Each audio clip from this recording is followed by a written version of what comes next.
2023 couldn't have started any better for the NBA. Normally, I'm able to pick a certain player or team to focus on for a video, but this second night of basketball in 2023 did not allow me to do this. Monday, January 2nd, 2023 will go down as one of the best nights in NBA history. I mean, I personally can't remember a better night for basketball overall since the final day of the regular season in 2016 when the Warriors reached the 73 win mark and Kobe Bryant dropped 60 in his final game. But January 2nd, 2023 had so many incredible performances that 60 was more than 10 points away from the high score on this night because Donovan Mitchell essentially told the rest of the league hold my beer, and proceeded to drop 71 points, the most since Kobe's 81 in 2006, to lead the Cavs to an OT comeback victory over the Bulls. And I don't even drink beer, so I guess you could say this was a hold my boss water type of night. Next time you come to town, I'll have plenty of that boss water for your kid.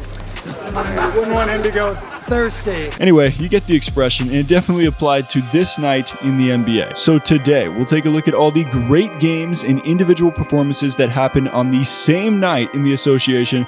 We'll look at the statistical history that Donovan Mitchell made in his 71-point explosion and how Klay Thompson attempted to one-up him just a few hours later. This is Topic Tackle. Let's go. What's good, people? JC3 here. Appreciate you tuning in once again to Topic Tackle, where we dive deep into the basketball world, seeing through the storylines and narratives to give you the perspective that the media doesn't venture to. So if you're tired of shallow analysis and want to become a deep diver, go ahead and hit subscribe and leave a like on this video. I greatly appreciate it. Let me paint the picture for you. I'm sitting at my computer monitoring all the games going on League Pass. Anyway, I'm watching the Spurs at Nets because, well, the Nets have been must-see TV since the start of the season for me.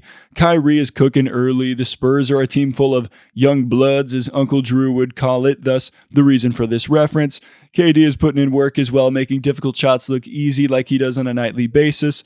Mbappe was there, dapping it up with KD. The Nets are winning big early, and all of a sudden, this happens. Watanabe, spin, fend-off, jumper. Kyrie! Going up high! This is another look. Just watch the bench. Don't even watch the dunk. How can you not watch this dunk? My goodness, Kyrie Irving on a trampoline. The jaws have dropped. Look at Kevin Durant.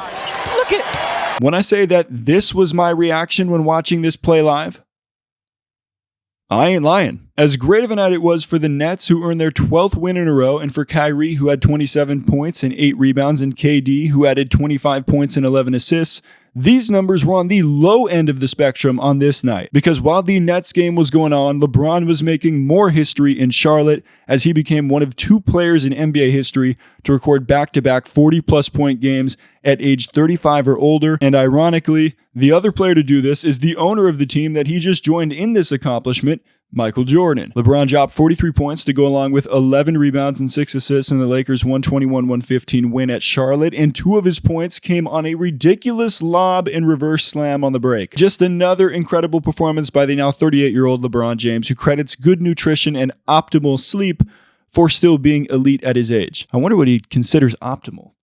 I bet the 4 hours that I got from time to time during college because I was up late doing homework, then editing videos, knowing that I had work in the morning, weren't optimal, but hey, school homework is done. Praise the Lord. And speaking of homework, I did mine on the Pelicans and 76ers rematch that went down in Philly. Despite Embiid's 37 points, New Orleans took the first one on Friday, December 30th, behind 42 points and 11 threes from CJ McCollum and 36 points from Zion.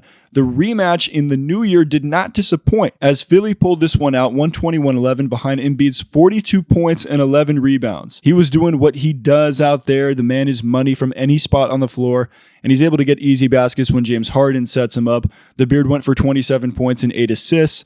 Zion was matching Embiid all the way up until he had to exit the game with a hamstring injury, an unfortunate injury for such a promising Pelicans team, so hopefully he can return soon. As this game was ending, another game had about 5 minutes remaining, and one look at the stats of DeMar DeRozan and Donovan Mitchell, and I knew I had to tune into this. One of my good friends had his birthday at Olive Garden, so a group of us are watching Donovan Mitchell pull off his best Luka Doncic impression by making the first free throw, missing the second, proceeding to grab his own rebound and lay it in to tie the game. We get to our table, and there I am eating breadsticks and watching Donovan Mitchell go for 71 points on 64% from the field, 20 of 25 from the line, 8 rebounds, and 11 assists. It's just a moment I'll never forget, to be honest. According to GameScore, this performance from Mitchell registers as the third greatest individual game in NBA history, behind Kobe's 81 and Michael Jordan's 69 points in 1990 at Cleveland. It was the first 70-point, 10-assist game in NBA history.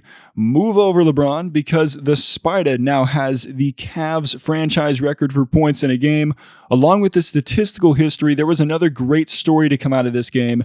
According to Tim Bontemps, Kyrie Irving said he and Donovan Mitchell were playing Call of Duty that afternoon, and that he knew Mitchell was locked in. He said he's happy Mitchell broke his Cavs record, and that records are meant to be broken. Kyrie previously held the record tied with LeBron for most points in a Cavs game. This was just one of the best tweets I saw out of the reaction from this performance, along with Richard Jefferson, who said, "What was the asking price for Donovan Mitchell again?" Yeah, Mitchell definitely exposed a lot of quote-unquote experts who said that the Jazz were asking too much in a trade for him this past summer. Mitchell usually tweets out #LetHimKnow before each Cavs game, and this reply before the game of "please drop more than 15" was funny in retrospect, and probably the best one in my opinion. Donovan Mitchell and Robin Lopez combined for 72 points, 9 rebounds, and 11 assists.